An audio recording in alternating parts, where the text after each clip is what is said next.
vous expliquer la raison pourquoi avant que je commence. Là. Je porte pas les lunettes comme ça parce que je pense que je suis cool. Là. C'est pas ça pantoute. Là. Je suis un professeur d'université, il y a très peu de cooling là-dedans. Là. Vraiment pas. Là. C'est que j'ai un problème oculaire. Là. J'ai un problème avec ma cornée. Dans chacun des yeux, j'ai une dysphasie de la cornée bilatérale. Donc, c'est pour ça. J'ai beaucoup de difficultés avec tout ce qui est éclairage, etc. Ça facilite mon emploi d'avoir de la difficulté à lire et à écrire. Le prof d'université, là, c'est merveilleux. Puis je goûte vraiment aux obstacles à avoir accès à notre système de santé publique au Québec. Ça, je peux vous le dire. Il semblerait que c'est un bon système quand on est dedans, mais quand on est un outsider, là, on ne sait pas. On ne sait vraiment pas. Donc, d'abord, je voudrais remercier votre organisation syndicale, Shirley, David et les autres membres de votre équipe syndicale de m'avoir invité à m'adresser à vous aujourd'hui. Tel que Shirley mentionnait, je suis un professeur à l'Université Laval spécialisé dans les relations du travail et les conditions de travail dans les secteurs publics parapublics, bien sûr, et les stratégies syndicales pour y répondre. Je travaille en collaboration avec plusieurs collègues. De plus en plus, on penche vers ce qu'on appelle la qualité du travail, qualité de l'emploi, donc la qualité de vos conditions économiques et la qualité des conditions dans lesquelles vous travaillez à tous les jours. Je fais beaucoup également de... C'est toujours comme ça, hein, c'est un cycle qui tourne. Lorsque vous approchez vos négociations, vous êtes dedans, ou elles vont mal, ou elles sont étirées à l'éternité par le gouvernement, c'est donc ce qui est habituel. Hein? Donc, lorsqu'on est dans cette situation habituelle, je fais des conférences. Hein? Il semblerait bien qu'on sort Jean-Noël des boulamites à ce moment-là, puis on lui dit, Jean-Noël, va leur parler un peu, là. Va gagner du temps. Non, c'est pas ça. Pas du tout. C'est pas ça. Mais je suis bien sûr plus sollicité dans ces temps-ci. Aujourd'hui, on m'a donné le mandat de discuter avec vous, d'échanger avec vous autour de l'enjeu de la mobilisation. La mobilisation en temps de négociation collective. Vous pouvez le voir par le titre que j'ai mal construit. Lorsqu'on a des problèmes aux yeux, on ne devrait pas tenter de construire un titre parce qu'il y a 2 fois le même terme qui revient. Là, hein. C'est pas intelligent. Là. Vraiment pas intelligent. J'enlèverais 10 % à mes étudiants de maîtrise pour faire une telle chose. Hein. C'est ce que je ferais. Hein. Donc, on va parler beaucoup de la mobilisation. On va parler également ici de... On va mettre ça dans le contexte des secteurs publics parapublics en tenant comme prémisse qu'un de vos enjeux importants que vous avez est la structure dans laquelle vous négociez. C'est une structure qui éloigne vos négociations collectives des lieux de travail, ce qui n'est pas du tout la même chose que le modèle qu'on retrouve habituellement, ce qu'on appelle le modèle Wagner, qui est dans notre Code du travail de 1964 et sa réforme en 2003. Ce n'est pas du tout la même chose, qui présume et qui est toujours axé sur une négociation collective qui est sur les lieux de travail. Donc, dans l'entreprise même, où les salariés et les personnes salariées sont à proximité des comités de négo et des enjeux. Dans votre cas, vous, c'est très différent. On va le mettre également, bien sûr, dans le cadre que votre employeur n'est pas un employeur comme les autres. Hein, c'est l'État, votre employeur. Quand les personnes dans votre entourage là, vous mentionnent « on ne comprend pas pourquoi c'est si long. On ne comprend pas pourquoi vous devez prendre des moyens d'action. Nous autres, chez nous, dans notre entreprise, ça se règle rapidement. » Et ça, c'est l'entreprise privée la plupart du temps. Ce n'est pas dans le secteur public parapublic, surtout pas le secteur public parapublic québécois. Parce que ça fait partie des stratégies patronales depuis très longtemps d'étirer la sauce. Hein? Votre régime est fait ainsi, d'étirer la sauce, surtout lorsqu'on prend la loi sur la fonction publique et le régime de la loi 37 ensemble, c'est un régime qui étire la sauce hein, pour des règlements.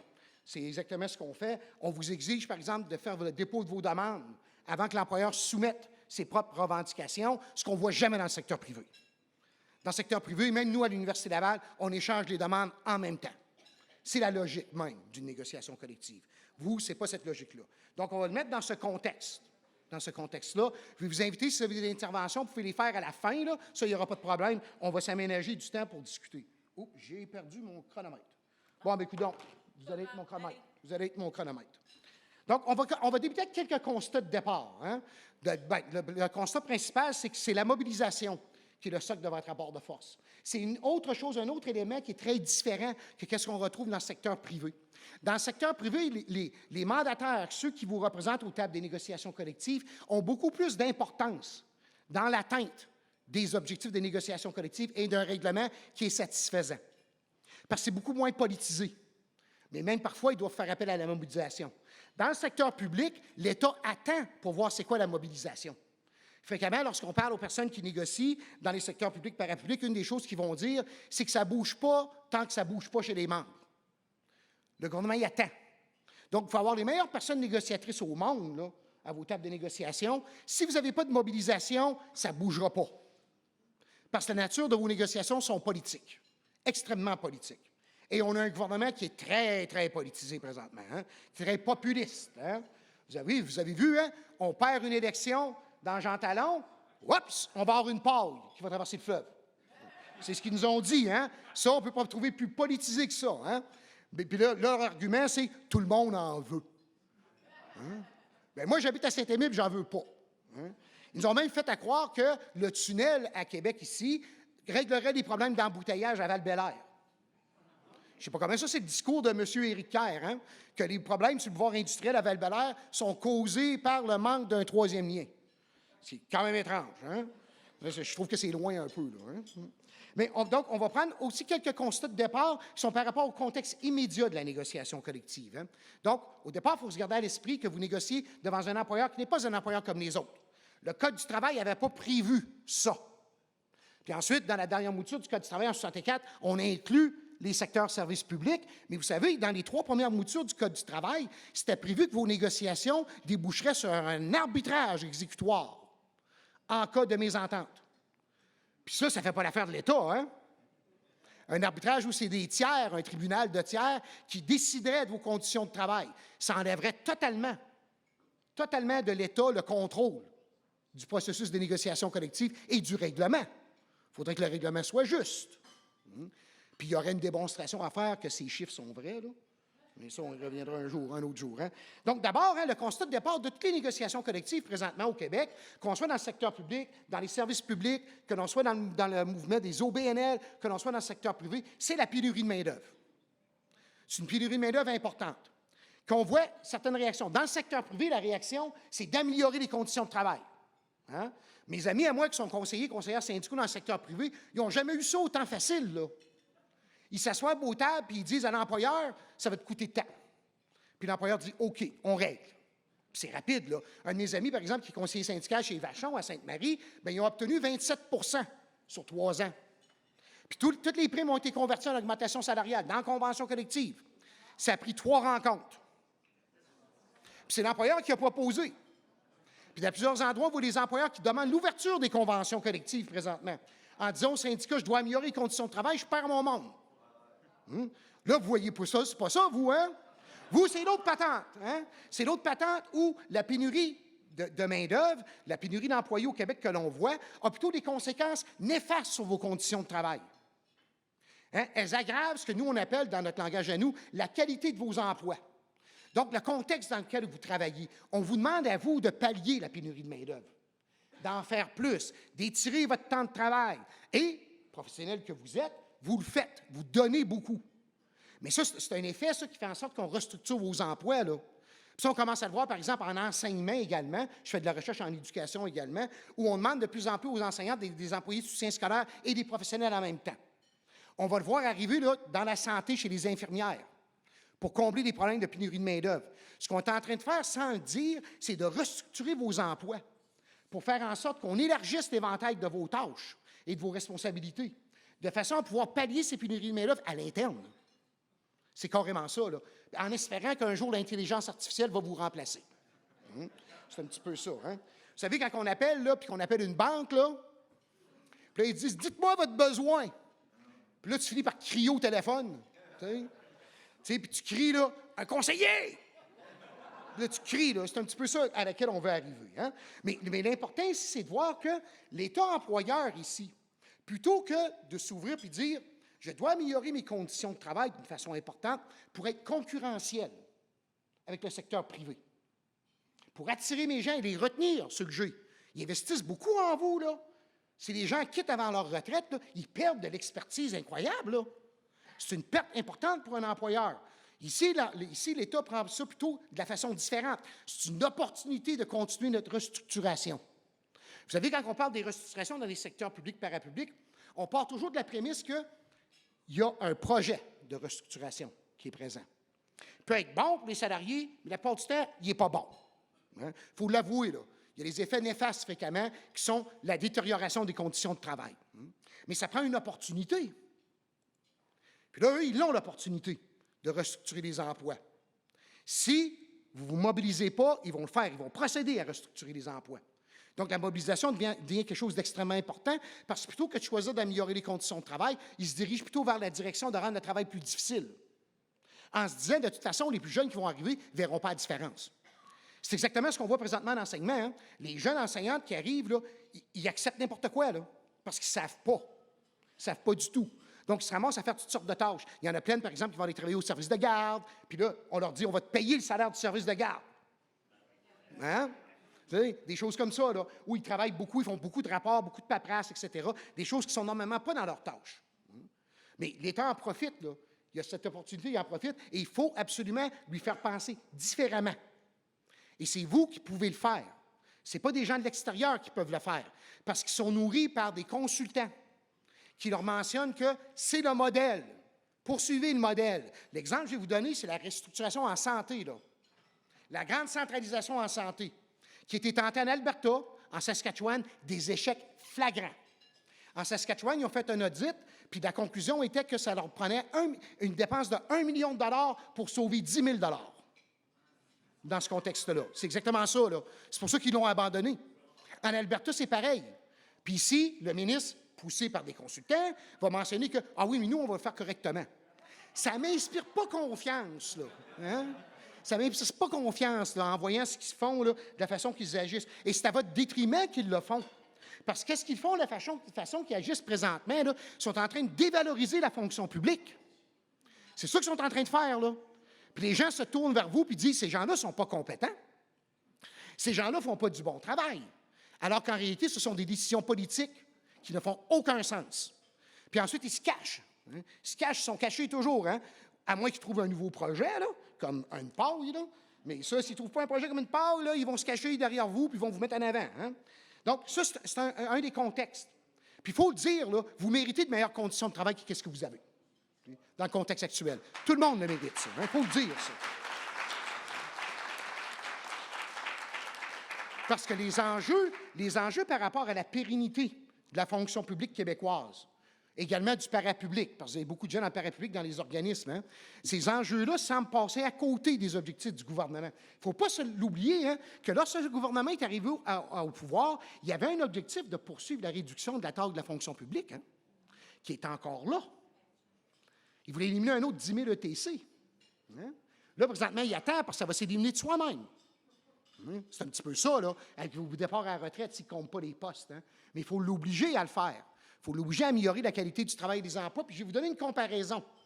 Début des années 60, ce que nous, on appelle, lorsqu'on étudie les secteurs publics et parapublics, la période d'émergence des services publics au Québec et de la fonction publique.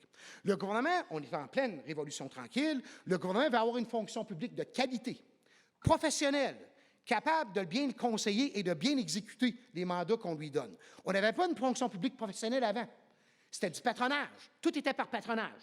Hein? C'est exactement comme ça qu'on fonctionnait au Québec. Hein? Tout était par patronage avec l'Union nationale pendant longtemps, puis même Tachereau avant avec les libéraux, etc. C'était tout du patronage. Comment a-t-on fait pour attirer des gens de qualité dans la fonction publique? On a mis en œuvre vraiment ce qui est vraiment être un employeur de choix. On a offert des meilleures conditions de travail que dans le secteur privé. C'est là que la sécurité de l'emploi a émergé. On a offert de la formation continue. On s'est donc doté d'une fonction publique professionnelle. C'est ce qu'on a fait, de très haute qualité. Mais pas en offrant des conditions de travail qui étaient moins bonnes qu'ailleurs, en offrant des conditions de travail qui étaient meilleures qu'ailleurs. C'est exactement ce qu'on faisait. Puis ça s'est poursuivi jusqu'à les années 80 au Québec. Hein? Même Robert Bourassa, dans les années 70, avec ses lois spéciales, il incluait la meilleure offre du gouvernement dans la loi spéciale. C'est ça qu'il faisait. Aujourd'hui, il inclut leur offre initiale, quand ils ont des lois spéciales. Puis le gouvernement, à l'époque, voulait être quoi? Voulait être un employeur modèle pour le secteur privé. C'était carrément comme ça qu'on l'appelait, l'employeur modèle. C'était dans toutes les démocraties au monde. On cherchait ça parce qu'on disait, ça nous prend une bonne fonction publique. Parce que la société est en transformation, il faut pouvoir la soutenir et que l'État s'adapte. Vous ne trouvez pas, vous, que notre société est en transformation présentement? Puis qu'elle a besoin, notre fonction publique a besoin de s'adapter. On a besoin d'une fonction publique de qualité, professionnelle, dans toutes les catégories d'emploi. Des gens qui sont prêts à s'investir sur le long terme pour développer des compétences à long terme, la mémoire de l'organisation, pour bien faire les choses. il semblerait que le gouvernement l'a oublié. Lui, il veut être un employeur de choix présentement. Ça me fait rire. Hein? Je prends ses cahiers de demande, là, parce que ce n'est pas des cahiers d'offres, c'est des cahiers de demande. Là. Quatrième, juste toujours le même. Être un employeur de choix. Mais c'est quoi, c'est un employeur de choix? 9 sur 5 ans? Ben là, c'est un choix que tu ne fais pas. Hein? Il est parmi les choix, mais tu ne coches pas là. Tu coches que tu vas aller ailleurs. Hein? Puis ça, c'est un problème majeur. Là. Puis il faut qu'il soit poussé par les syndicats pour se réveiller et par les autres groupes. Parce que ce n'est pas de lui-même qui va le faire. Ils ont de l'argent pour des usines à batterie qui n'auront pas de BAP, d'ailleurs. Hein? C'est quand même un peu étrange. Là. On a inventé les prêts pardonnables. Ça, c'est un peu bizarre. Ça, c'est un petit peu comme ma fille, quand elle commençait sa vie seule, là, puis là, j'y prêtais de l'argent pour son char. Papa, j'ai besoin de l'argent pour faire réparer mon char. Là, j'y prêtais 1 000 $. C'est un prêt pardonnable. C'est aussi simple que ça. Là. C'est une subvention. Subvention alimentaire. Mais c'est une subvention. Mais c'est un petit peu la même chose. Ils ont de l'argent pour ça. Ils ont de l'argent pour plein de petites affaires. Regardez, là, soudainement, là, ils perdent une élection. Hey, il y a de l'argent là, pour le tunnel. Cette petite pâte, tout d'un coup, ça devient intéressant. Là, là il y a du cash qui est là. Mais pourquoi il n'y en a pas pour vous? Vous êtes le socle de l'organisation. Autant les fonctionnaires, les techniciens, les agents de bureau que les professionnels. Vous êtes tous les socles des organisations dans lesquelles vous travaillez. Il y a un phénomène intéressant des services publics, ça prend du monde. Qu'on soit dans des processus administratifs ou des services aux citoyens, qu'on conseille des décideurs, des cadres, etc., qu'on conçoit des programmes, ça ne se fait pas tout seul. Ça prend du monde motivé, engagé et de qualité, puis qui ne sont pas tous les matins à regarder là, sur leur LinkedIn, j'ai-tu un offre à aller ailleurs, moi, là? Puis là, on ne peut pas vous blâmer présentement, là. C'est dans l'ensemble des secteurs et services publics, sauf les municipalités. Hein? Vous remarquez que les municipalités sont entendues rapidement, là? Hein? Ils ne veulent pas de troubles, eux autres. Non, mais c'est vrai, ils ne veulent pas avoir de pénurie de main-d'œuvre. Même s'ils chialent qu'ils payent des salaires plus élevés que partout ailleurs, là, ils ont quand même donné des augmentations salariales. Puis c'est tout réglé. Hein? Donc, ces enjeux-là ne semblent pas émouvoir le gouvernement. Les enjeux de l'avenir de la fonction publique, c'est carrément ça, là, et des services publics. Ça ne semble pas les émouvoir. Hein? Moi, je peux vous dire que c'est moi beaucoup les cadres dans le parapublic et dans le public. Ça, je peux vous le dire. Qu'eux, ils sont très inquiets. Nous, on travaille avec les associations de cadres, les alliances de cadres, les associations, en termes de représentation collective, parce qu'ils ont des enjeux, eux autres aussi. Puis ce qu'ils voient se produire, surtout chez les professionnels, ça les inquiète beaucoup. Parce que vous travaillez avec eux. Hein? Puis là, ils sont très, très inquiets, parce qu'ils voient bien là, que ça n'a pas de sens, les conditions de travail. Là, hein? Donc, normalement, un gouvernement, dans une situation comme aujourd'hui, rechercherait la collaboration patronale-syndicale. En se posant la question, puis en posant la question aux représentants de ses propres salariés, que peut-on faire pour rendre ça plus intéressant? Quelles avenues avons-nous pour travailler ensemble pour améliorer les choses? Ça ne semble pas être une grande priorité du gouvernement. Pas du tout, hein? Il cherche plutôt, on dirait qu'il cherche plutôt des ennemis, hein? Il cherche plutôt à se battre avec quelqu'un, là. Puis il a peut-être trouvé la bonne chose, là. Puis n'oubliez pas, hein, tout est de votre faute. Vous vous rappelez, pendant la pandémie, les conférences de presse de M. Legault, il terminait toutes ses conférences de presse avec la petite minute antisyndicale. On voudrait bien améliorer les choses, mais les syndicats ne veulent pas. Les syndicats ne veulent pas. On voudrait donner des augmentations de salariales, mais les syndicats ne veulent pas. Hein? Oui, c'est comme, c'est la première fois qu'on entend ça, là. T'sais? On veut augmenter le salaire de vos membres. Non, laisse faire. J'ai jamais vu ça, là. Mais il terminait toujours avec ça, hein? Puis là, d'un coup, ça revient. Là. Présentement, on entend Mme Lebel là, qui dit un peu n'importe quoi, là, puis qui dit que c'est du mouvement aux tables, qu'il faut que ça se presse, alors que quand tu parles aux personnes qui sont aux tables, ils disent on a bien hâte qu'ils arrivent. Tu sais, ça fait 1 an qu'on attend vraiment qu'ils arrivent avec quelque chose de consistant. Là, hein. Fait qu'il y a un discours politique qui est là. Il y a un discours politique qui est là pour vous placer sur la défensive et faire en sorte que les gens croient que si la négo est longue, si on ne règle pas, c'est à cause de vous. C'est vous qui n'êtes pas raisonnable. Mais là, des fois, il faut ramener les gens en disant, comme dans ma famille, en fin de semaine, j'ai ramené les gens en disant, ils offrent 9 sur 5 ans. Dans un contexte inflationniste important. Là, je demande aux membres de ma famille, est-ce que vous l'accepteriez, vous? Ah, moi, j'ai eu l'inflation. Ah, OK. Puis eux, ils ne peuvent pas. Ah, là, je paye mes taxes. Oui, OK, eux autres aussi. Ouais, là, ils ne savent plus quoi dire. Hein? Puis là, tu leur dis, vous savez, hein, les revenus de l'État augmentent avec l'inflation. L'État augmente ses revenus hein, d'une façon nominale. Hein, c'est ça qui compte. C'est les prix nominaux pour l'État. Les prix augmentent, il va chercher plus d'argent de sa taxe de vente. Les salaires augmentent, bien, ils vont chercher plus d'impôts, ils vont chercher plus d'argent partout. Il y en a du budget, là, il y en a. Hein? Peut-être au lieu d'envoyer un petit chèque de 400 aux gens là, pour les soutenir, là, peut-être qu'ils devraient plutôt penser à vraiment là, cibler les sommes d'argent, parce que ça a coûté beaucoup d'argent, cette affaire-là, puis ça ne servait à rien. Absolument rien. Ça n'a pas aidé les gens à bas revenus. Hein? Ça leur a aidé à aller faire une petite dépense. Puis après ça, c'était fini. Absolument fini. Hein? Puis maintenant, on coupe. C'est une chose qui nous guette. Hein? Donc, pour moi, ce gouvernement-ci, c'est un gouvernement dont les décisions sont purement ancrées dans le paradigme de la nouvelle gestion publique, qui est la manière dont le néolibéralisme s'est décliné dans les services publics. D'avoir un gouvernement qui a une approche coercitive en négociation collective, donc vouloir obliger et tordre le bras des représentants de ses salariés et de ses salariés pour accepter des conditions de travail qui, en réalité, ne sont pas acceptables. D'avoir un gouvernement qui vise, premièrement, à rationaliser les services publics, puis qui favorise énormément la privatisation. Juste pour vous donner un exemple. Moi, je suis un orphelin du système de santé. Mon médecin s'est écœuré, il me l'avait dit. Il dit, moi, je suis écœuré, ben raide de ce qui se passe, là. Je vais prendre ma retraite. Il a pris sa retraite, puis j'étais dans un GMF. Là, ils me disent, ah, mais on garde votre dossier au GMF. Je dis, parfait, on va prendre un rendez-vous. Alors, vous ne pouvez pas. OK? Mais là, vous êtes quand même couvert. Je suis couvert de quoi? On a votre dossier. OK? Là, des années passent, 5-6 ans passent. Là, la semaine dernière, moi, j'ai un gros problème avec les yeux, là. Je reviens de l'urgence. Là, je vois dans notre boîte aux lettres, hey, j'ai une lettre du CIUS. Qu'est-ce qu'ils veulent? Ils sont en train de me dire de ne plus jamais aller là, à l'hôpital ou quoi. Là, j'arrive chez nous, je rouvre ça, je regarde. Là, c'est marqué « Attribution d'un médecin ». Là, je suis là, hey, on va faire une gigue. Tu sais, pas en tout, je commence à lire. Ceci pour vous informer, nous sommes heureux de vous informer que votre dossier a été transféré de votre GMF Ménil à ma clinique. Première chose, privé. Hein? On paye avec notre carte, mais c'est privé. Première chose qui me choque, c'est quoi cette affaire-là? J'ai jamais demandé d'eau privée. Deuxième chose, là, il y avait, vous savez, la chose de questions-réponses, là, sur l'autre page. Là. Puis-je appeler pour prendre rendez-vous? Non! À quoi que ça me sert? Ça ne me sert absolument à rien. Le message, c'est aller au privé. Il y a de plus en plus de gens qui vont au privé, hein, pour toutes sortes de services. Là, hein. C'est un gouvernement qui encourage ça énormément, là, même s'il n'y a aucune démonstration d'efficacité de rien. Puis l'existence, par exemple, du centre de services partagés. Est-ce qu'on envoie ça au privé? Est-ce qu'on le garde à l'interne? Etc. Tout est prêt pour continuer les restructurations. Ils ont tous gardé les structures des libéraux en place, ils ont changé des noms. Ils n'ont pas vraiment fait de gros changements. Là, hein. Donc, c'est une gestion extrêmement financière qui cherche essentiellement à faire plutôt qu'à faire, la plupart du temps. Et que pour elle, les personnes qui travaillent dans la fonction publique québécoise, c'est un coût. Dans la nouvelle gestion publique, on voit les employés toujours par des coûts qui peuvent être compressés constamment. Donc, c'est un petit peu un éponge, un petit peu comme un gestionnaire m'avait déjà mentionné. Il dit, tu sais, dans le secteur public, là, il dit, le monde là, qui s'identifie au service ou à la bonne gestion des processus, donc à bien faire leur travail. Il dit, c'est comme des oranges que tu peux presser là, continuellement. Là. Il y a toujours un peu de jus qui est là.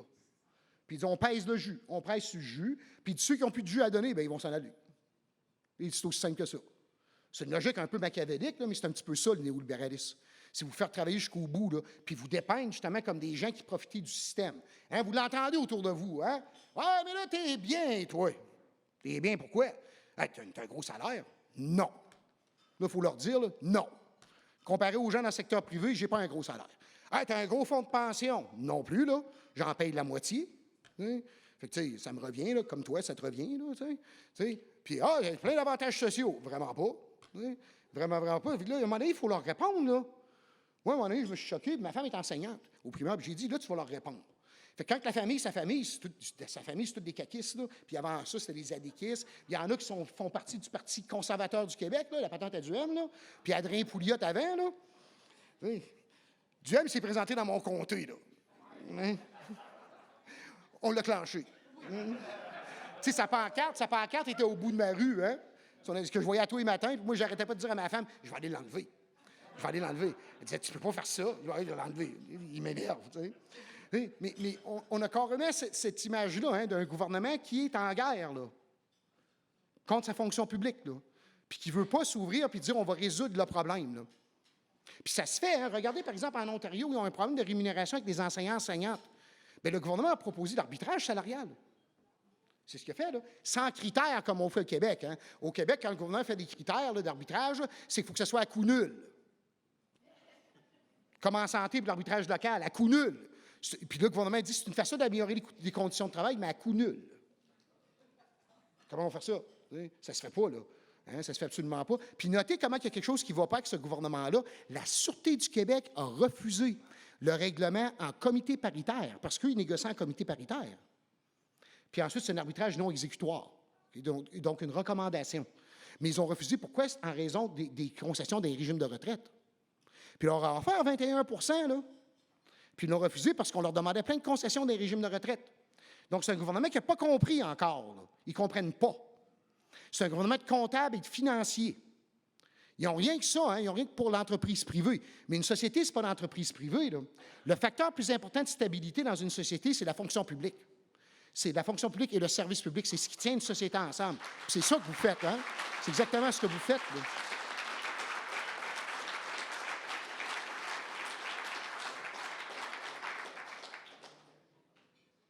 Dans ce contexte-là, hein, c'est la mobilisation et la constitution d'un rapport de force qui compte. Oh, la chose suivante, hein, on n'est jamais aussi bien servi que par soi-même. On ne peut pas attendre. Hein? Moi, j'enseigne au département des relations industrielles à l'Université Laval, puis c'est Gérard Dion qui était le fondateur, l'abbé Dion. Hein? Un abbé qui se sacrait tout le temps, là. Moi, je le connaissais un peu à la fin, là, puis c'était pas un homme très gentil. C'était pas un homme aimable du tout, là. Vraiment pas, là. Il y en avait des crises de tabarnak. En tout cas, c'était pas... Mais par contre, il disait quelque chose d'intéressant à l'abbé Dion. Hein? Il disait, en relation de travail, il ne suffit pas d'avoir raison. Il faut avoir la force d'avoir raison. Et cette force d'avoir raison ne passe que par la mobilisation des membres. Puis il disait, un syndicat ne peut compter que sur lui-même, pas sur les autres. Qu'un syndicat qui n'arrive pas à se mobiliser, qui ne travaille pas pour se mobiliser, pourquoi l'employeur lui donnerait quelque chose? Hein? Ça, c'est quand même quelque chose d'assez important, là, hein? Parce que vos relations de travail, vos conditions de travail, c'est des gains à travers beaucoup d'années de mobilisation. Puis aujourd'hui, il y a un risque que vous les perdiez. Hein? Donc, la mobilisation, ça demeure le socle du rapport de force. Ça se construit, ce rapport de force-là, sur la mobilisation des membres. La population, par exemple, on parle souvent de l'appui de la population envers les membres dans les secteurs publics, parapublics au Québec. Mais la population n'appuiera pas des gens qui ne se mobilisent pas. C'est comme ça qu'on va chercher la sympathie populaire, en se mobilisant. Puis il ne faut pas gêner de le faire, puis il y a plusieurs façons de le faire. Hein? On va en parler tantôt, il y a différentes façons de le faire. Ce n'est pas juste prendre des pancartes sur le bord de la rue. Il y a plus de choses à faire que ça, là, surtout dans le contexte actuel. Hein? Donc, c'est le socle du rapport de force en relation de travail, c'est la mobilisation, surtout en temps de négociation collective. Parce que c'est là que c'est l'APEX. Hein? Cela est d'autant plus vrai dans les secteurs publics parapublics parce que vos relations de travail s'inscrivent dans une dynamique purement politique. Purement politique. Puis autrefois, vous aviez un avantage jusqu'au déficit zéro de Lucien Bouchard. Hein? C'est que jusqu'au déficit zéro de Lucien Bouchard, la négociation collective pour le renouvellement de vos conditions de travail était toujours l'année avant une élection. Ce qui mettait de la pression sur l'État de régler le cas. Il ne voulait pas se ramasser en campagne électorale avec des grèves tournantes, avec des gens qui suivent avec des pancartes et des drapeaux, ce qu'ils ont vécu, hein, beaucoup. Hein? Depuis le déficit zéro, vos négociations arrivent après les élections.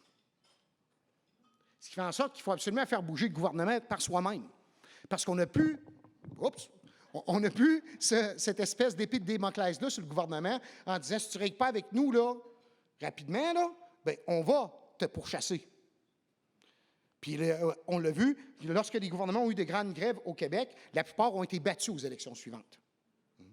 Donc, mais là, ça, c'était découplé. Ce qui veut dire donc que vous devez, d'une certaine façon, vous-même, vous construire un rapport de force, hein? Surtout un rapport de force qui s'inscrit dans une dynamique politique. Donc, c'est par la force du nombre que vous arrivez à convaincre l'employé, à démontrer que vos membres appuient vos revendications, que lorsque vous faites des revendications aux tables de négociation collective, lorsque vos représentants, représentantes, vos mandataires aux tables de négociation collective s'assoient avec l'employeur, que l'employeur sache qu'ils sont bel et bien les porte-paroles de vos revendications, puis qu'ils vous représentent, vos aspirations. Il faut qu'ils le sentent, là. Je vais vous donner un exemple de ça très simple, de le conflit qu'on a eu à l'Université Laval récemment. On est en négociation, après 5 jours seulement de négo, hein? 5 jours, là, où on avait présenté nos cahiers de revendications, expliqué, là encore expliqué, vous savez, le jeu là, de l'employeur, là, explique-moi donc ça encore, puis explique-le donc encore, puis explique-le, puis explique-le, puis explique-le. À la fin, tu épelles les mots, là, pour être sûr qu'ils comprennent bien. Là.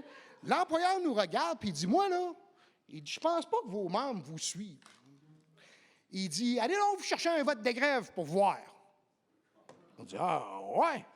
Là, ils ne comprenaient pas, là. Ils ne comprenaient pas là, qu'on avait fait des changements. Je vais en parler à la fin. On a fait des changements importants dans notre organisation syndicale. On va chercher un vote de grève. 96 de nos membres se présentent, environ. Là.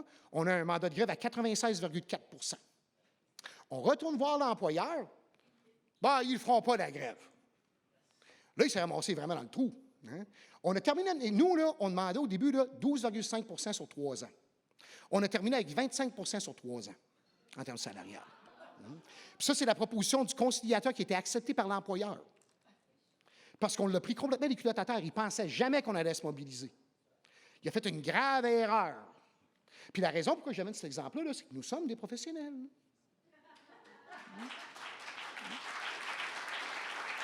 On va en parler tantôt de ça. Donc, c'est possible de le faire. C'est possible d'aller chercher la sympathie de la population de cette façon-là. Mais il faut que la population sache que nous, on tient à nos revendications, qu'on y tient, nous, puis qu'on est prêt à agir pour les avoir. Ce n'est pas la population qui va les avoir. Il faut que nous, on démontre qu'on tient à ça, là, justement pour appuyer les personnes qui nous représentent aux tables de négociation. Sans ça, ça n'arrivera jamais. Nous, on avait un grand cabinet d'avocats qui représentait l'employeur, puis je pense que le grand cabinet d'avocats s'est rendu compte durant la négo que l'employeur lui mentait d'un bout à l'autre. C'est ce que je pense, là.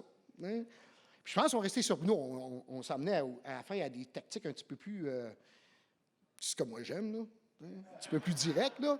Par exemple, nous, l'employeur, il tirait le temps, puis ce qu'il faisait, c'est qu'il nous présentait une proposition, puis là, il demandait à notre équipe de négo, voulez-vous une pause pour en parler?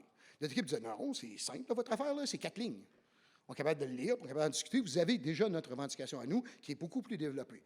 Là, l'employeur ne savait pas quoi faire, puis lui, il prenait une pause. Les gens, on trouvait ça bizarre, puis on s'est rendu compte que tout ce qu'il faisait, c'est qu'il allait au café de la Liesse, café des étudiants gradués au Desjardins, prendre le temps et tirer le temps. Fait que là, je dis à notre négociatrice, je dis, quand ils feront ça la prochaine fois, appelle-moi. Parce que moi, j'étais responsable de la MOB, co-responsable de la MOB. Fait que là, ils s'en vont prendre un café, nous autres, on arrive, à peu près 80 profs, on s'assoit autour d'eux. Là, à un moment donné, il y en a qui nous regardent des ressources humaines, le centre il dit, oui, vous nous aider? Non, rien, on est nous voir. Prenez une pause, on prend une pause avec vous. Là. On est en train d'organiser l'activité du midi, là, puis là, on décide de prendre une pause. C'est la dernière fois qu'on fait ça. Hein. De plus en plus, on restait là, puis on les regardait.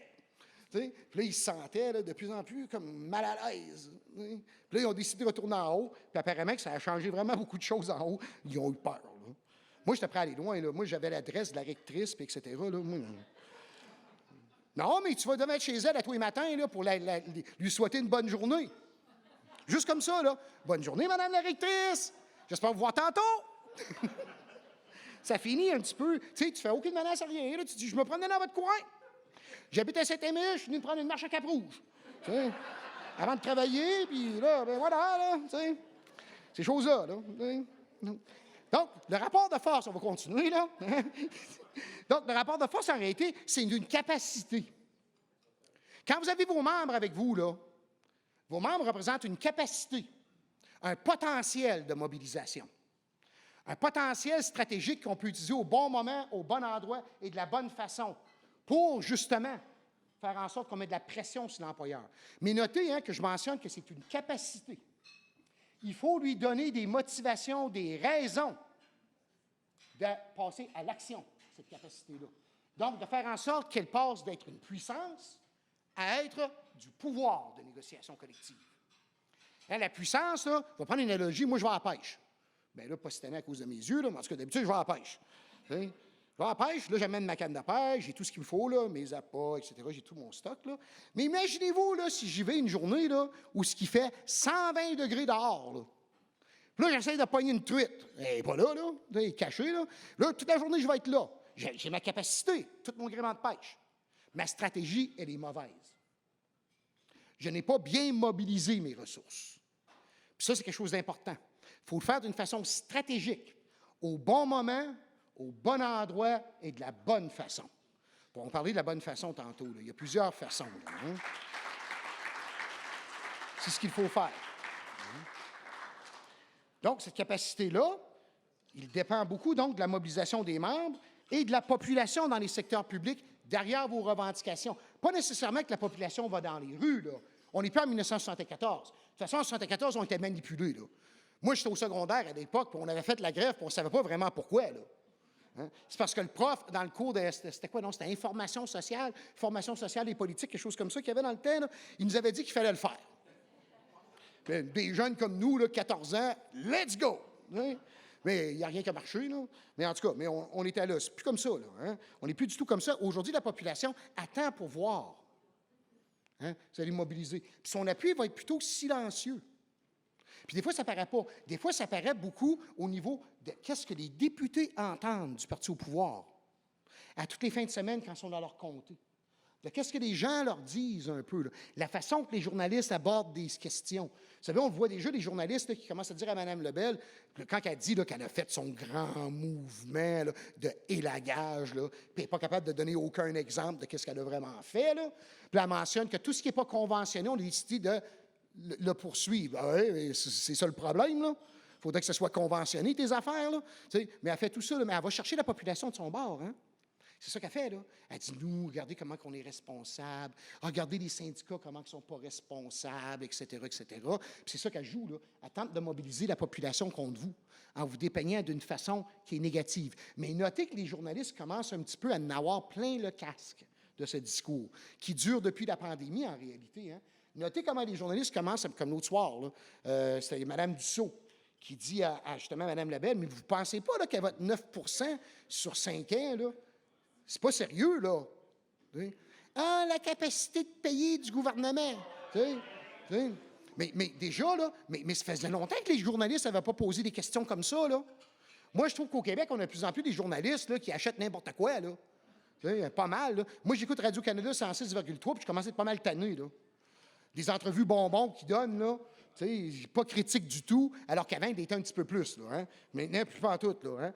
Mais là, c'est ça, là, on voit là, commencer à être tanné parce qu'ils ont l'impression, eux autres aussi, de se faire bourrer. Carrément, là. Hein? Il n'y a pas d'argent, mais il y en a plein pour d'autres affaires. Hein? Puis ce que je trouve drôle, c'est que le gouvernement justifie ses dépenses, par exemple, les subventions pour les batteries, là, à la création d'emplois. On a des pénuries de main-d'œuvre.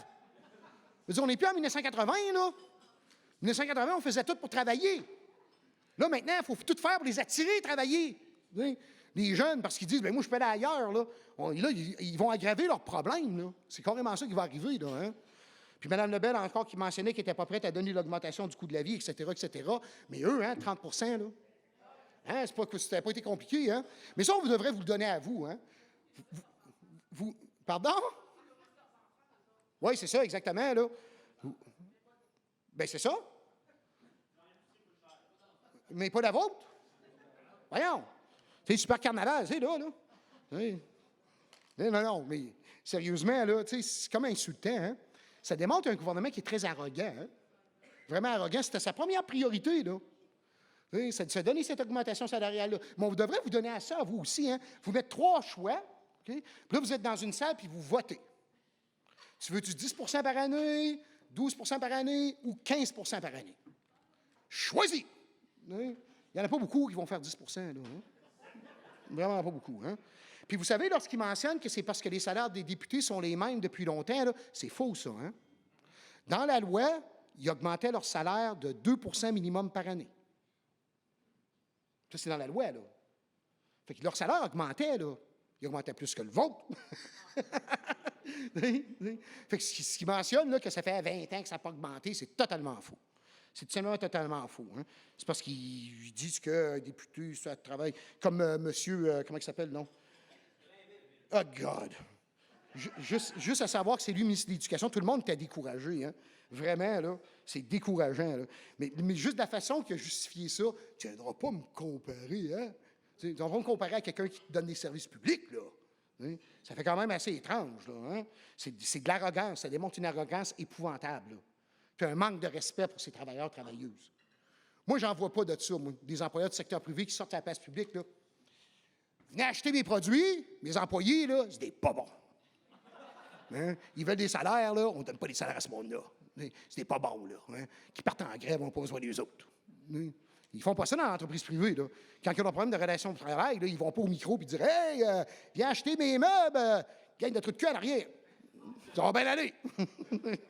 C'est pas ça, là. Hein? Mais ils se permettent de le faire dans votre cas à vous parce qu'ils politisent vos relations de travail. Mais il faut y répondre. Puis ça ne veut pas dire y répondre d'une façon négative. Hein? Ça peut être y répondre en mobilisant les gens, okay? On va en parler un petit peu plus tantôt, mais je vais l'introduire tout de suite, là, vers des choses positives. De qu'est-ce que vous faites pour la population. Le vendre à la population, que ce n'est pas les cadres, ce n'est pas les politiciens qui font ce que vous faites. Souvent, vous faites malgré eux, il faut l'avouer, là. Souvent, vous faites malgré eux. Hein? Donc, ce rapport de force-là, pour revenir, il dépend également des stratégies, comme j'avais mentionné, déployées par le syndicat au bon moment, au bon endroit et de la bonne manière. Donc, les actions qu'on va entreprendre, est-ce qu'elles sont bonnes ou pas? Si on ne le fait pas, ça ne fonctionne pas. Je vais vous donner un exemple contraire à l'exemple que je vous ai donné tantôt par rapport aux profs à l'Université Laval. Encore une fois, à l'Université Laval, les employés de soutien.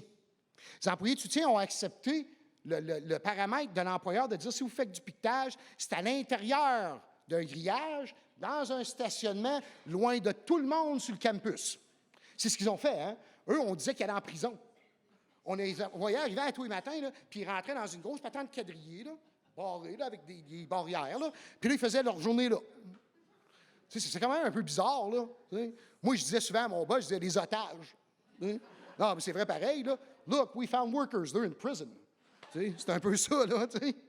Donc, tu sais, ça, c'est une idée que le syndicat a fait, le débrayage, mais au mauvais moment, surtout au mauvais endroit. C'est un peu étrange, là. Mais ça fait en sorte que l'université a pris des otages pendant un bout. Hein. Donc, il faut regarder également, lorsque je parle de ça, la situation particulière à votre organisation syndicale. Parce qu'il y a des situations particulières. Hein. D'abord, il faut le dire, hein, vous êtes une organisation syndicale de personnes, de travailleurs, travailleuses professionnelles. C'est une grande différence, contrairement, par exemple, à des personnes qui sont colbeux. Il ne faut pas les exagérer, là, mais il y a des grandes différences. Il y a des différences importantes. D'abord, votre identité professionnelle est très forte. L'identité que vous avez envers les normes de votre profession, les normes de qualité. Bien faire les choses, bien rencontrer les temps, respecter les délais, bien faire les rapports, bien faire les programmes, etc. Donc, bien agir. Hein. Donc, les normes professionnelles. Mais vous savez, ça peut devenir un facteur de mobilisation. Si les gens ont l'impression qu'ils trahissent leur profession, qu'ils ne font plus bien leur travail, qu'ils coupent les coins ronds, on peut aller chercher de la mobilisation, là, faire de la dénonciation dans la population, puis mobiliser les gens vers l'action collective pour protéger leur profession, puis l'intégrité de leur profession. Parce que Dieu sait que les professions présentement dans les secteurs publics et parapublics sont attaquées. Ça fait partie des projets du gouvernement d'élargir les tâches de tous les professionnels pour ne pas avoir, justement, embauché trop de personnes qui ne sont pas professionnelles. En enseignement, présentement, les projets de recherche, je vais vous donner cet exemple-là, qui demandent aux chercheurs de développer, essentiellement, la question, c'est la suivante. Hein. Comment peut-on élargir les tâches des enseignants-enseignantes pour ne pas avoir à pallier les pénuries des professionnels et des employés de soutien scolaire? C'est carrément ça. C'est ce qu'ils nous proposent de faire. Hein. C'est des projets déjà élaborés là, du gouvernement. C'est carrément en contexte de professionnels, comment restructurer le travail des enseignantes. En contexte de manque d'éducatrices, comment restructurer le travail des enseignantes. Mais on élargit les tâches de ces professionnels. Puis ça, c'est un mouvement qu'on commence à voir partout dans les secteurs publics dans le monde pour faire face aux pénuries. Les gouvernements qui ne veulent pas investir, bien, c'est ce qu'ils font. Ils élargissent ces tâches-là. Puis ça fait en sorte éventuellement que les gens, là, ils s'épuisent au travail. C'est ça qui arrive, là, parce qu'on en demande trop. Puis ils viennent perdus dans ce qu'ils faisaient, parce qu'on en demande trop. Puis ça devient des emplois qui sont moins intéressants parce qu'on en demande trop. Puis souvent, les gens tournent les coins ronds autour de leurs normes professionnelles. Puis ça affecte leur identité professionnelle, leur fierté dans leur travail. Mais ça, on peut mobiliser autour de ce facteur-là, là, protéger l'intégrité de sa profession. On peut mobiliser autour de ça. C'est un facteur de mobilisation, ça. Hein? Également, les gens travaillent à proximité des gestionnaires et des cadres. Il faut en tenir compte de ça. Peut-être que ça veut dire qu'on ne peut pas avoir des stratégies aussi oppositionnelles qu'un syndicat autre, qui ne travaille pas près des cadres et des gestionnaires. Parce qu'il faut l'admettre, il y a une partie de l'identité professionnelle de vos membres qui travaillent dans ces milieux-là, qui, justement, est vers les professionnels et les cadres. D'ailleurs, c'est un cheminement. Hein? Les cadres, fréquemment, c'est des anciens professionnels. C'est un cheminement que les gens prennent. Là, hein? Mais ça, il faut en tenir compte dans la mobilisation. Ça fait en sorte que c'est des gens qui sont moins portés à faire des actions qui vont nuire directement au fonctionnement. Il faut y réfléchir. Il faut en tenir compte. Trop longtemps, d'après moi, les syndicats se sont battus contre ça. Autrement dit, ils ont essayé de changer leurs membres. Mais il ne faut pas juste essayer de changer ses membres. Il faut adapter l'action syndicale à la réalité des milieux dans lesquels nous sommes. Si on n'adapte pas cette réaction syndicale à la réalité du milieu dans lequel nous sommes, alors on se bat contre nos membres.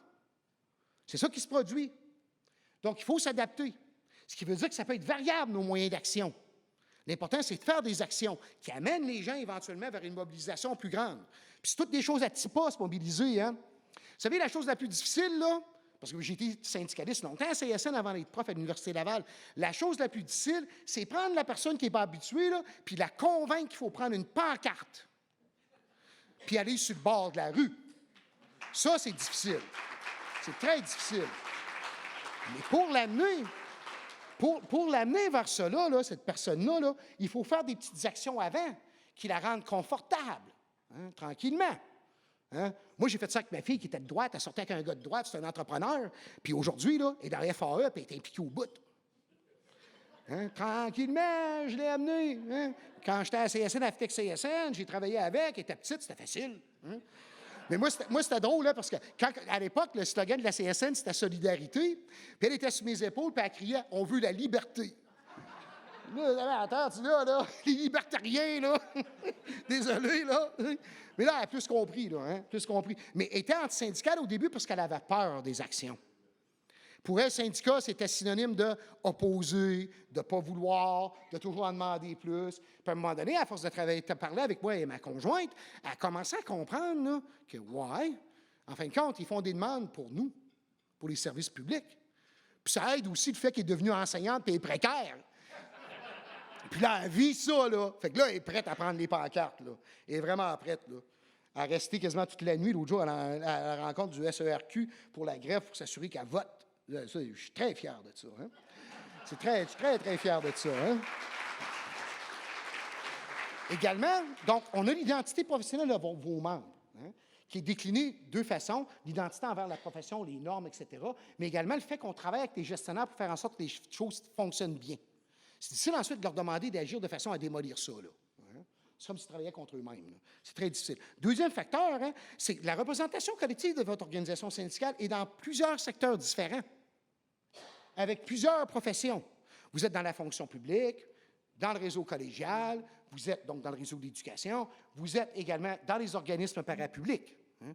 Donc, les gens ont des réalités différentes à différents endroits. Ce qui fait en sorte qu'au quotidien, on a des rapports différents avec notre employeur, d'un endroit à l'autre.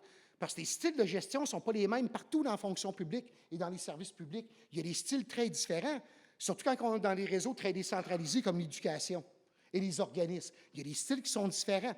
Donc, il ne faut pas s'attendre à ce que les gens fassent les mêmes actions tout le temps. Des fois, il faut utiliser un petit peu la créativité du monde. Là, les organisations syndicales, ici présentes en avant, fréquemment, n'aiment pas ça lorsque je mentionne ça. Parce que la logique de l'action syndicale, c'est qu'on fait tous la même affaire en même temps. Mais ça ne colle peut-être plus à la réalité d'aujourd'hui non plus. Hein? Moi, je suis professeur d'université, il faut bien que je vous dise la vérité telle que je la vois. Et je n'ai pas de vérité absolue, là. Je vous dis ce que moi, je vois. Puis on le voit dans les écrits. Il faut des fois compter un petit peu plus sur l'esprit d'initiative et la créativité des membres au niveau local pour faire des actions. Les gens sont créatifs. Hein? Les gens, il faut les laisser aller un petit peu. Puis comme je mentionnais, dans un contexte où les gens ne sont pas habitués à faire des actions collectives lourdes, il faut les amener tranquillement vers cela. Mais surtout, les rendre actifs pour qu'ils s'approprient. Là, tout ça, je vais revenir avec tantôt quand je vais vous donner l'exemple de ce qui s'est passé à l'Université Laval avec les profs. Hein? Donc, il y a quelques observations à faire également dans ce contexte-là par rapport à votre régime de négociation collective. Comme je mentionnais au début, c'est une négociation qui se situe hors des lieux de travail, donc qui est extérieure à la vie quotidienne de vos membres, de celles que vous représentez. Donc, les gens regardent ça un petit peu comme une pièce de théâtre qui va me rapprocher, là, parce que tantôt, le technicien m'avait averti. Là. Les gens, je m'excuse, les gens voient ça un petit peu comme une pièce de théâtre qui était extérieure à eux. L'enjeu, c'est de savoir comment ils peuvent se sentir engagés dans ça, plutôt que de voir un grand film. C'est intentionnel, ce régime-là. Il ne faut pas oublier qu'il a été construit par le gouvernement pour le gouvernement, hein, en 85. En 83, mis en œuvre en 85. Donc, ça, c'est la première chose. Donc, les interactions entre les parties à la table de négociation sont très loin des membres. Donc, on ne sait pas trop ce qui se passe. On est là, on regarde ça, ça avance-tu, ça avance pas, ça n'a pas de l'air d'avancer, le syndicat dit rien, comment est-ce qu'il dit rien? Le gouvernement il dit que ça niaise, notre syndicat niaise, on ne sait pas trop. Hein. Donc, c'est assez difficile, hein, ça rend ça un peu difficile. Puis fréquemment, on a comme l'impression que tout le monde sait mieux que nous. Tu sais, la population, elle se fait plein d'idées, hein, puis ils ne gênent pas pour nous le dire. Là, hein.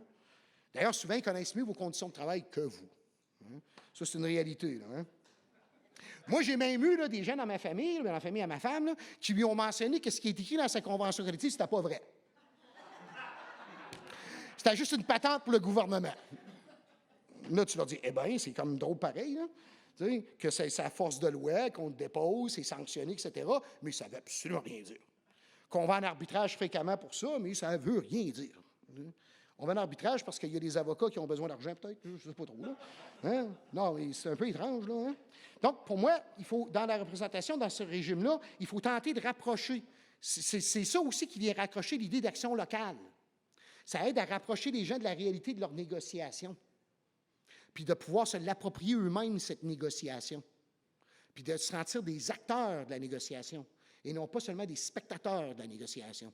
Sinon, on reste avec un vieux modèle traditionnel de syndicalisme, hein, ce qu'on appelle beaucoup, nous autres, le modèle de la simple mobilisation. Autrement dit, j'ai besoin de toi comme membre, je te sors sur le bord de la rue.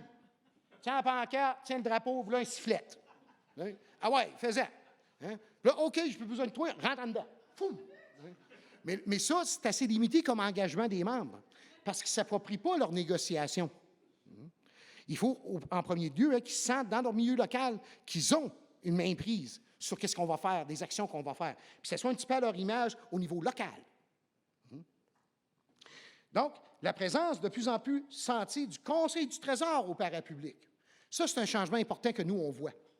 De plus en plus dans le parapublic, hein, vous savez, autrefois, les comités de négociation collective, par exemple pour les professionnels dans vos collèges, les comités de négociation, comité patronal de négociation pour les collèges, allaient chercher un mandat au Conseil du Trésor, puis ensuite ils revenaient, puis ils validaient, etc.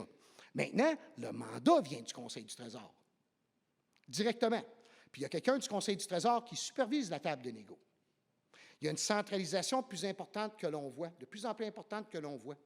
Et cette centralisation-là va se poursuivre. Dans la logique du Conseil du Trésor de ce gouvernement, tout ce qui coûte de l'argent, directement ou indirectement, ça devrait aller à une table centrale. C'est ça leur logique, pour contrôler les coûts. Eux, ils argumentent que ça accélère la négociation. On le voit, là. C'est beaucoup plus rapide. Ça n'a jamais été ça le problème des négos, les comités patronaux là, dans le parapublic. Le problème a toujours été en haut, qui disait « offrez rien là, tant qu'on n'a pas une concession là ». Fait que là, tout est jamais. Ça me fait un peu rire parce que j'ai des amis qui sont en éducation qui sont aux tables des négos, puis eux sont toujours surpris d'apprendre que « oh, il s'est passé de quoi? » On en parle fréquemment, je leur dis « hey, il s'est passé de quoi? » « oh, oui, on vient de l'apprendre. Là. On a passé la journée là à attendre, mais apparemment qu'il s'est passé de quoi? » Ou qui vont me dire, c'est parce que la ministre a oublié de dire à ses représentants aux tables des négos qu'il fallait débloquer les négos. Elle l'a dit partout dans les médias, puis c'est nous qui l'avons dit au monde du côté patronal. Qui ont fait « oh! » Je ne sais pas ce qui était en fin de semaine, mais en tout cas. Donc, c'est une centralisation de plus en plus forte. Ça, ce que ça fait, cette centralisation-là, c'est que vos négociations deviennent encore plus en plus politisées. Plus on centralise dans les secteurs publics, plus on est à un niveau politique de négociation collective. Plus ça prend de la mobilisation, moins le raisonnement logique va compter. C'est un raisonnement politique qui va compter. Puis encore une fois, ce gouvernement-là, là, sa force, là, c'est son populisme. Il répond à la population. C'est sa faiblesse. S'il a de l'air d'un mauvais gestionnaire, là, s'il a de l'air d'être bric-à-brac, là, il réagit vite, hein? Défaite dans Jean Talon, tunnel. Hein? C'est pas long, là, hein? Pas long, hein? Mais c'est un problème sérieux qu'il a, là.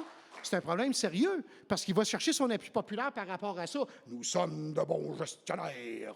On va tout régler. M. Fitzgibbon va aller dîner avec une couple de ses chums lobbyistes, puis vous allez voir, on va trouver du monde à quelque part. T'sais. Mais il n'y en a pas, là. Mais c'est un gouvernement comme ça, là, extrêmement populiste, mais c'est également sa faiblesse. C'est sa faiblesse importante, là, parce qu'il dépend de ce vote populaire-là. Puis dans plusieurs comtés au Québec, en réalité, ils ont gagné de pas beaucoup, hein? Ils sont beaucoup plus fragiles qu'on le pense. Ils ont beaucoup de députés, mais avec un pourcentage de vote pas très élevé. Ce qui fait qu'ils sont fragiles, ils sont extrêmement fragiles. Puis ça, on peut jouer là-dessus. On peut jouer beaucoup là-dessus. Aller voir les députés, des choses comme ça, là. Donc, aller cogner à leur porte aux députés, puis amener des journalistes, surtout régionaux. Hein, vous cognez à leur porte, à leur bureau, dites, on voudrait vous parler de nos négociations collectives, de nos conditions de travail, voir ce qu'ils vont faire. Puis là, c'est au niveau local. Là. Un des avantages des journaux régionaux, c'est qu'ils ont des bons journalistes qui courent après le monde, parce qu'ils veulent avoir du contenu. Hein. Si vous allez au niveau national, ils n'oseront pas trop, là, hein, parce qu'ils ont besoin des subventions. Ils vivent toutes ces subventions du gouvernement. Le soleil, toute la gang. Fait qu'ils n'osent pas trop. Hein. Ils n'osent vraiment pas trop. Hein. Donc, également, c'est un processus de négociation qui avantage l'employeur. Hein. Les dépôts syndicaux avant le dépôt patronal, comme je mentionnais au début. Le gouvernement prend le dépôt syndical, là, puis il rouvre le cahier, là, puis là, il dit qu'il va demander des concessions sur toutes leurs demandes. C'est ce qu'il veut faire. Okay. Je dois terminer? Qu'est-ce que je dois faire? Non. Non? Non, vous pouvez continuer, parce qu'au départ, vous nous aviez dit 45 minutes. Ah, ouais? On est rendu à près d'une heure. OK. OK, on va accélérer les choses. On va accélérer ça. Là.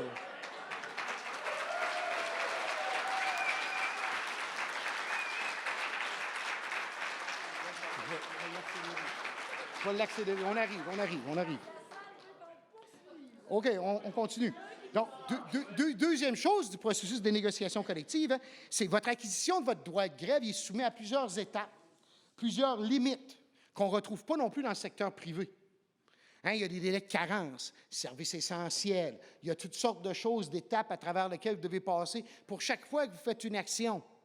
Ce qui veut dire qu'avant de faire la grève, il faut avoir fait des actions avant, pour avoir une mobilisation avant, parce qu'on ne peut pas compter uniquement sur la grève parce qu'elle est toujours à rebours, complètement à rebours, hein, justement parce que le gouvernement contrôle plus ce cadre-là que dans le secteur privé, vraiment beaucoup plus. Hein. Donc, également, bien sûr, comme je mentionnais, quatrième caractéristique, c'est la politisation du processus de négociation. Quand on compare avec le secteur privé, c'est assez évident. Là, hein. Les déblocages aux tables, que je mentionnais au début, dépendent beaucoup plus de la pression et de la mobilisation des membres que de l'habilité de vos mandataires à négocier. Je ne dis pas que leur habilité n'est pas importante, ce n'est pas ça. Là. Elle est aussi importante que dans le secteur privé, mais on est à un niveau d'une dynamique différente que dans le secteur privé en négociation collective. Pour que les personnes obtiennent un mandat aux tables de négociation du côté patronal de débloquer, il faut que ce soit une décision politique qui est prise. Moi, je peux vous dire qu'à l'Université Laval, la décision, là, en réalité, là, elle est venue de la ministre de l'Enseignement supérieur. C'est là qu'elle est venue. C'est carrément de là qu'elle est venue. Parce qu'on a politisé le débat. On est allé la voir 4-5 fois à son bureau, là, au complexe G. On les a comme rendus inconfortables. Là. On les a poursuivis à Montréal dans le centre financier.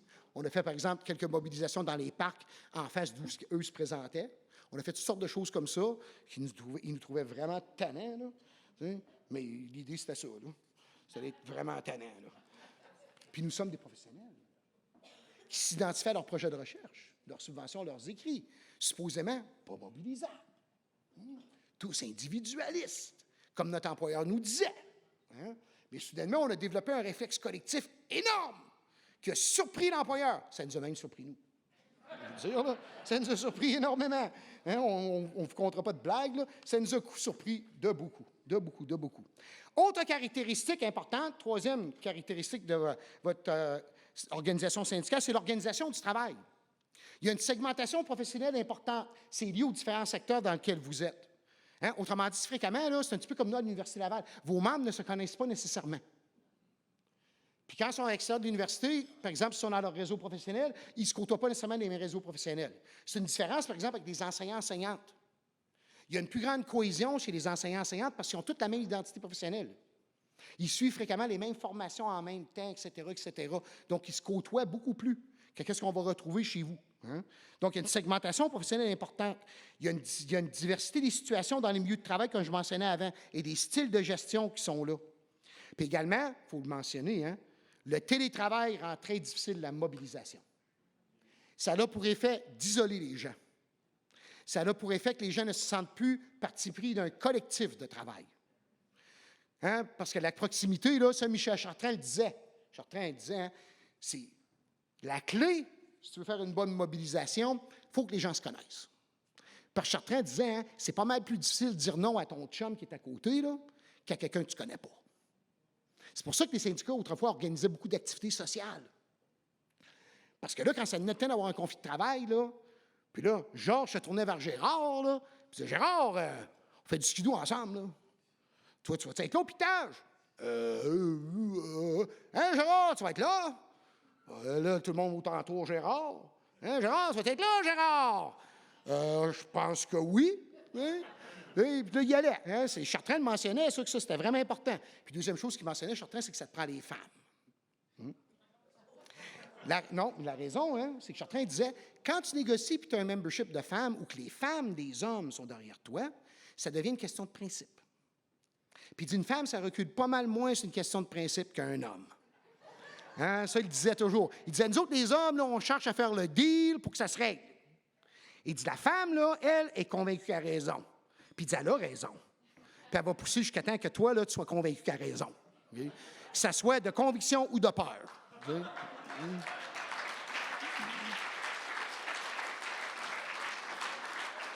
Donc, le télétravail, là, le télétravail, ça amène une dimension, là, vraiment un enjeu difficile hein, pour les membres, pour la mobilisation.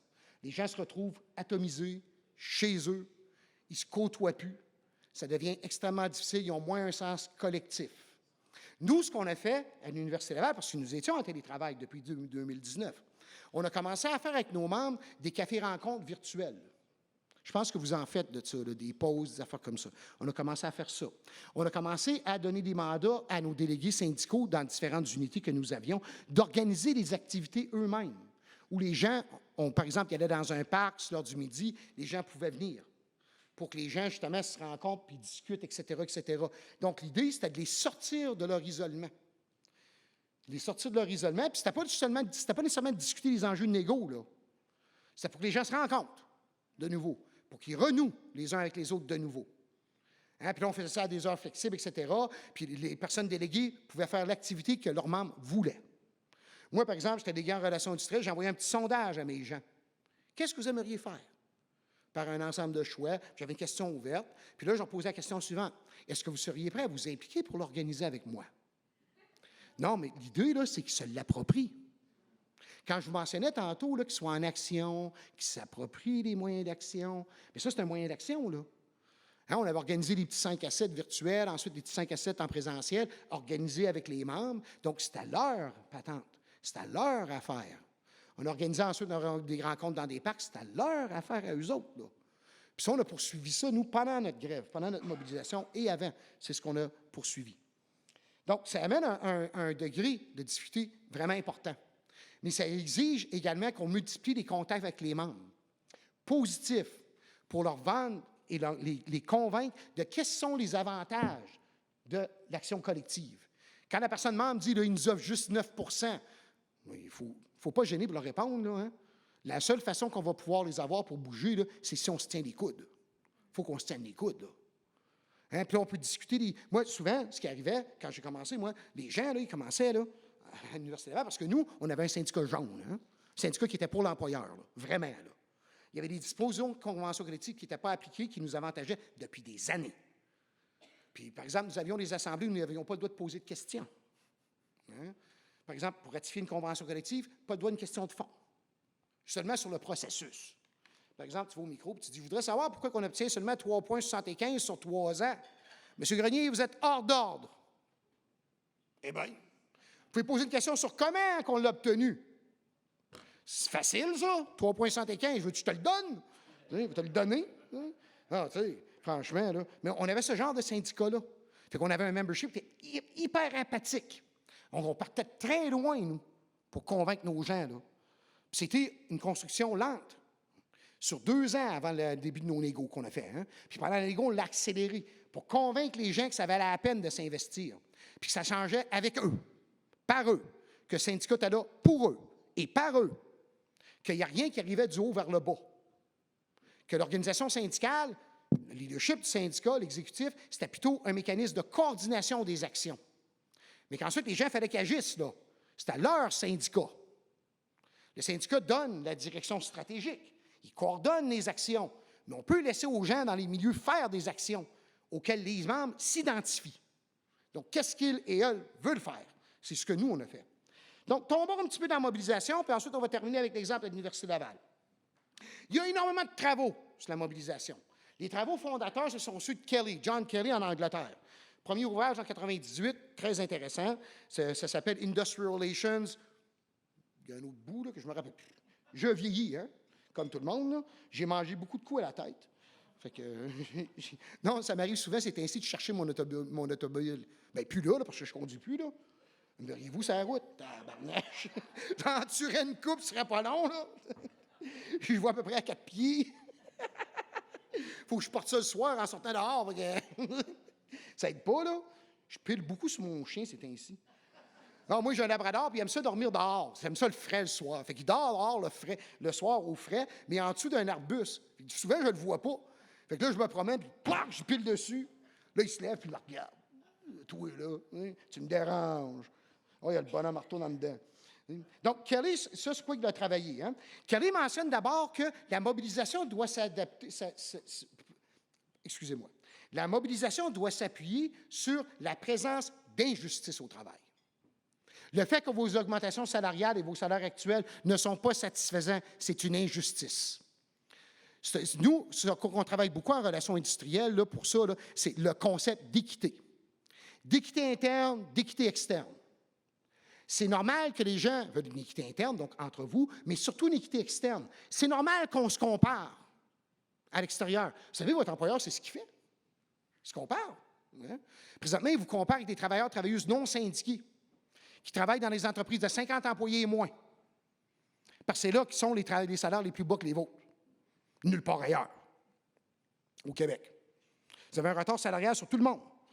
Le gouvernement l'admet parce que les recherches de l'Institut de la rémunération, non, c'est plus ça, l'Institut de la statistique, la section Travail et emploi et rémunération, là, le démontre à chaque année. Hein? Le comparatif entre le public et le privé, c'est publié avant le début de vos négos à chaque année, ça. Puis ça sort, là. L'écart s'agrandit constamment. Là, hein? L'écart s'agrandit constamment. Puis c'est également de vous dire à vos membres là, que c'est normal de vouloir l'équité externe. Il n'y a rien de mal à ça, là. Nous, à l'Université Laval, qu'est-ce qu'on a fait quand on a fait nos revendications salariales? On a regardé l'Université de Montréal. On est la 6e plus grande université de recherche au Canada. On a découvert, parce qu'on a changé de syndicat, puis nous, on a fait de la préparation, on a comparé les conventions collectives avec les autres universités, qu'on était les pires payés au Québec. C'est une grande université, là, qui engrange 2 milliards par année. De l'argent, ça, là. Qui a plein de professeurs, des chercheurs de très haut niveau et des chercheuses de très haut niveau. Puis ils découvrent soudainement que sont les pires payés. Vous savez, ça, là, c'est une particularité des profs d'université. C'est que la très grande majorité, moi, je suis une exception, là, ils n'ont jamais travaillé à l'extérieur du contexte universitaire de leur vie. Ils ont étudié toute leur vie, ils ont fait des post-docs, ils ont fait des fellowships, ils sont devenus profs. Ils ne savent pas c'est quoi les conditions de travail ailleurs. Ils pensent que l'employeur m'a dit que c'était ça, puis c'était correct. Là, on a travaillé là-dessus, nous. On leur a montré, avec plein de tableaux, là, en disant, regardez, toi, là, tu vas topper là, à 143 000. À l'Université Laval et à l'Université de Montréal, ils topent à 202 000. Là, je viens de vous dire que je faisais un gros salaire, là. Puis je suis un bourgeois, mais c'est vrai que je suis un bourgeois, là, c'est la vérité, là. Mais également, c'était de les convaincre, parce que nous, nos membres, la réaction de nos membres, c'était ça. C'était de dire, ouais, mais moi, j'ai une de mes amies qui est coiffeuse, puis elle gagne beaucoup moins que moi. Là, on disait, ouais, OK. Bien là, je trouve que c'est gênant de demander 10 sur 3 ans. Hein? Pourquoi? Bien parce qu'elle gagne moins que moi. On dit, OK. C'est quoi ta formation à toi? Ah, j'ai un doctorat, j'ai 2 post-docs, j'ai un fellowship, j'ai une chaire de recherche, etc. Bien là, elle a quoi, elle? Bien, elle est coiffeuse. OK. Mais c'est pas dénigrer son travail de dire que toi, tu vas gagner plus qu'elle. Là. Dans toutes les sociétés, c'est comme ça, là. Mais il faut les convaincre de ça, les membres. Puis faire en sorte qu'ils croient que c'est vrai, parce que dans leur entourage, ce qu'ils entendent, vos membres, là, c'est qu'ils sont bien payés. C'est suffisant.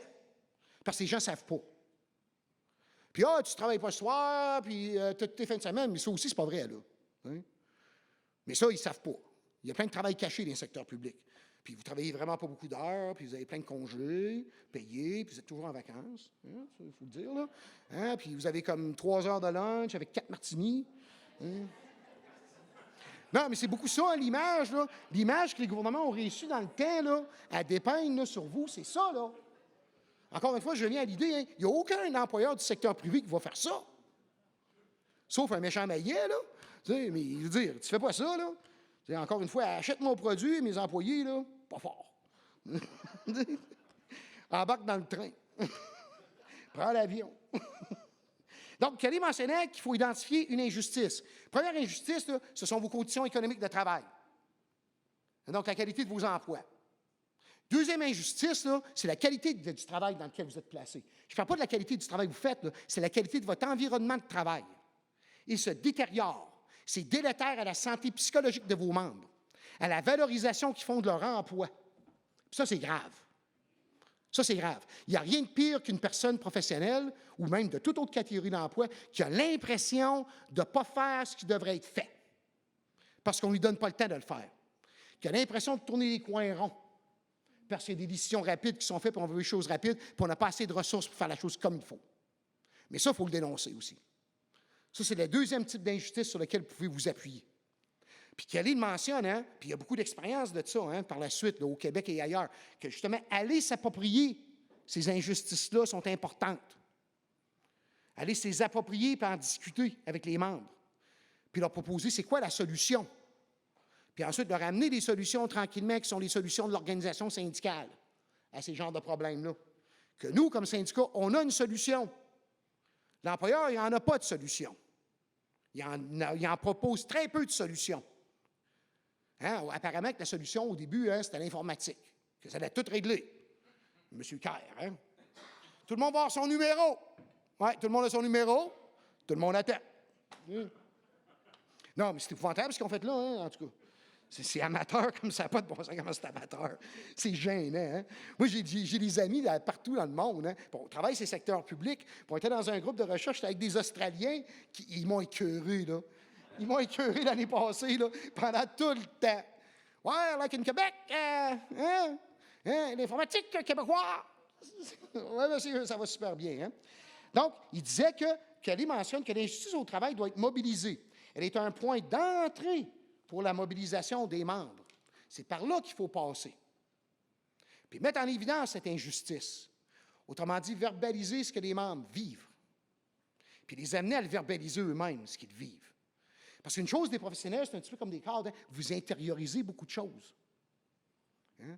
Il faut, à un moment donné, il faut être capable de les extérioriser, ces choses-là. Hein? Justement, ce qu'on vit, ce n'est pas correct. Donc, mais là, ça prend une action syndicale importante autour de ça, puis une action collective qui est proactive. Parce que l'injustice, ce sentiment d'injustice, et ça, les études en santé psychologique au travail le démontrent très bien, ça peut mener à deux réactions. Une première réaction, ça peut être la réaction de s'isoler des autres. Donc, de devenir plus individualiste. De s'isoler par rapport aux autres, de dire, moi, je vais faire ma petite affaire, là, puis je vais régler ça. Puis c'est un réflexe naturel, hein? C'est un réflexe de survie au travail.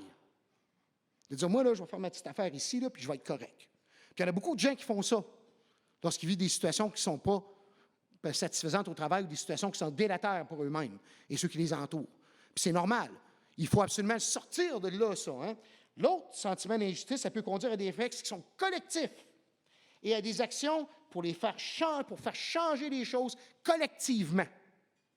Ça peut mener aussi à des démissions. Hein?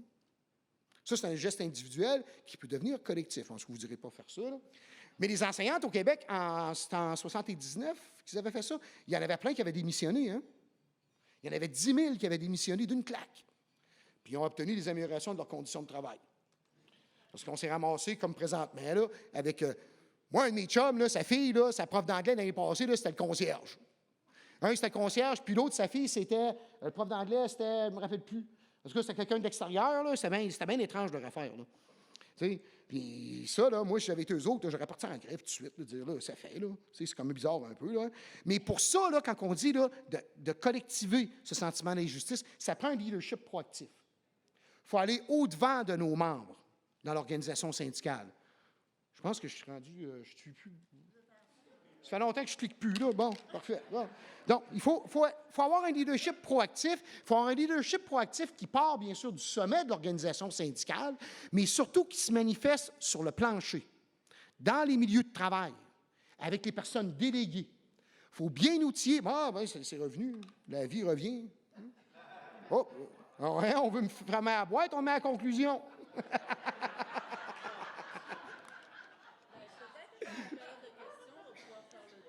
OK, parfait, ça. C'est bien, ça.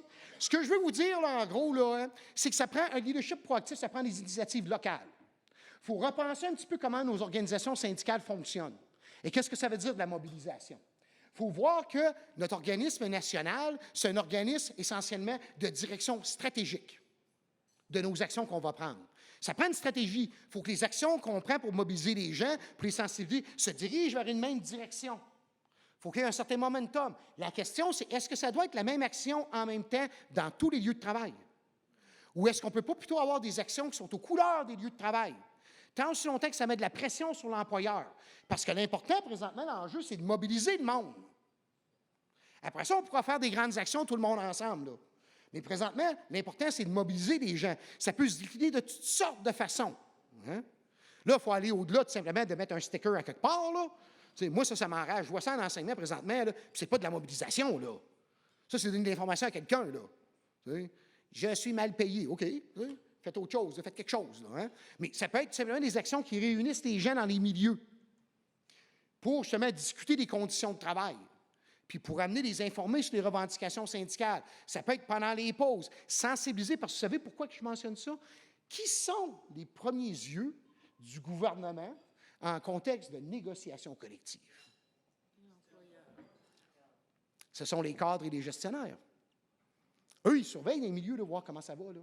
S'ils voient là, que vous parlez beaucoup de vos négos, que les gens font des petites actions, qu'il y a des affaires qui se passent, là, ça les inquiète. Eux, ils rapportent ça en haut, là. C'est une information qui filtre en haut, ça. Ça contribue à le faire. Puis quand les gens voient un petit peu que ça fonctionne, là, que ça fait pas mal, là, ils sont prêts à faire d'autres actions. Parce que les gens ont toujours peur. Hein? On va me voir comme un syndicaliste. Ben oui. Puis pour ça, il faut que vous appuyez dans vos milieux, puis je vais terminer avec ça, avec certains membres. Quand on regarde une organisation syndicale, on peut la voir un petit peu comme une cible, l'organisation syndicale. Au centre, ce sont mes personnes militantes. Vous, qui êtes ici présentes aujourd'hui. Vous êtes des personnes militantes. Ensuite, un petit peu à l'extérieur, j'ai mes personnes engagées. Donc, quand on va faire des actions, elles vont être là. Elles vont vouloir agir, ces personnes-là. Ensuite, j'ai mes personnes sympathisantes, qui sont sympathisants envers la cause syndicale, envers leur mission, leurs conditions de travail. Mais avant d'agir, là, ils vont plutôt se dire, on va voir ce que ça donne. Puis là, si ça donne quelque chose d'intéressant, là, bien, je vais y aller. Si ça ne donne pas quelque chose d'intéressant, s'il n'y a pas grand monde, j'y vais pas. Mais si tout le monde se dit ça, il n'y aura pas personne. Hein? C'est évident, là. Hein? Donc ça, on s'éloigne du noyau, là. Hein? Ensuite, à l'extérieur de cela, les deux derniers ronds du noyau, si on peut dire les deux derniers cercles, ce sont les apathiques et les hostiles. Ce sont les derniers groupes que l'on doit chercher à mobiliser. Au début, il faut aller chercher nos militants, nos militantes, vous ici, pour qu'ils agissent, avec les engagés et les sympathisants, sympathisantes, pour se donner un élan, pour montrer que ça marche. Ça ne sert à rien d'avoir quelqu'un qui vient aux réunions, là vous ne pouvez pas leur empêcher, mais quand même, là, qui vient aux réunions et qui disent « c'est de la merde, c'est de la merde, le syndicat, c'est de la merde, il n'y a rien de pire que de la merde, vous êtes de la merde. Hein? » Ça, c'est quelqu'un qui est hostile. Là. Mais il y en a, des organisations syndicales. Moi, j'ai vu, dans le secteur privé, dans les pâtés papiers, un employeur qui organisait des hostiles. Puis avant les rencontres syndicales, il les saoulait dans un bar. Puis il les envoyait à l'Assemblée syndicale après. Il y a peut-être, je ne sais pas s'il est encore là, mais il y avait une vidéo sur YouTube à un moment donné. Moi et Marc Laviolette, qui sont sur des tables dans la Fédération de papier de la CSN. Ensuite, c'est devenu la Fédération manufacturière, la FIM, Industrie manufacturière, qui tente de calmer le groupe.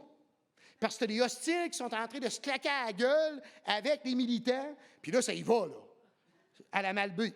Ça y va, là. Puis là, tu as Marc qui est petit, puis moi qui sont petits, coincés les tables. Calmez-vous, calmez-vous, calmez-vous.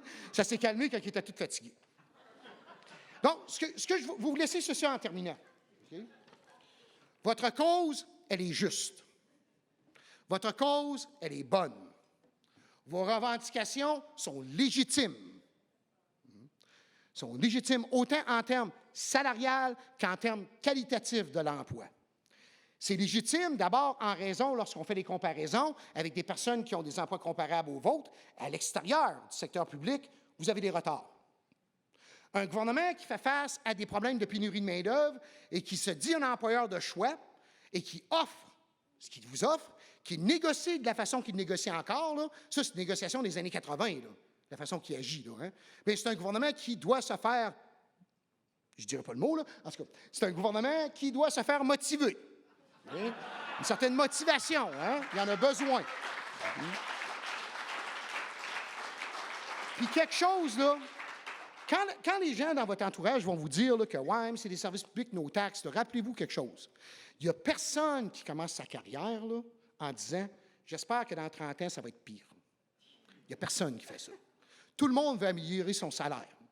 Quand on est dans le secteur privé et qu'on paye quelque chose, là, on paye des conditions de travail des personnes qui nous le rendent. C'est la même chose quand on paye nos taxes et impôts. On paye des conditions de travail des gens qui nous rendent les services et qui font que le fonctionnement de l'appareil administratif du gouvernement du Québec fonctionne bien. Puis ça, ce n'est pas les députés qui le font, ce n'est pas les sous-ministres adjoints, ce n'est pas les sous-ministres, ce n'est pas les cadres, ce n'est pas les politiciens élus ni nos ministres, c'est vous qui le faites, avec les fonctionnaires, avec les ouvriers. Mais c'est l'ensemble de ce grand personnel-là dans les secteurs publics parapublics qui fait que ça marche. Puis ça, c'est vous. En tant que citoyen du Québec, je vous remercie pour cela. Je vous remercie pour cet engagement. Autre chose, je suis un professeur de relations industrielles. Les relations industrielles reposent et sont fondées, leur fondement, c'est sur l'idée que la représentation collective et l'action collective permettent d'introduire dans les lieux de travail des principes de démocratie qu'on retrouve dans la société généralement. C'est une démocratie représentative. Vous élisez des gens pour vous représenter. C'est la même chose qu'au Parlement. Au Parlement, on élit des gens pour nous représenter. Mais pour ça, là, ça prend des gens, justement, comme ceux et celles qui sont en avant ici, ça prend des gens comme vous. Sans ça, ça n'a pas de vie. Donc, en tant que professeur de relations industrielles, je vous remercie énormément parce que vous donnez un sens à mon emploi, puis un sens à mes recherches. Donc, merci beaucoup. Bravo. Bravo.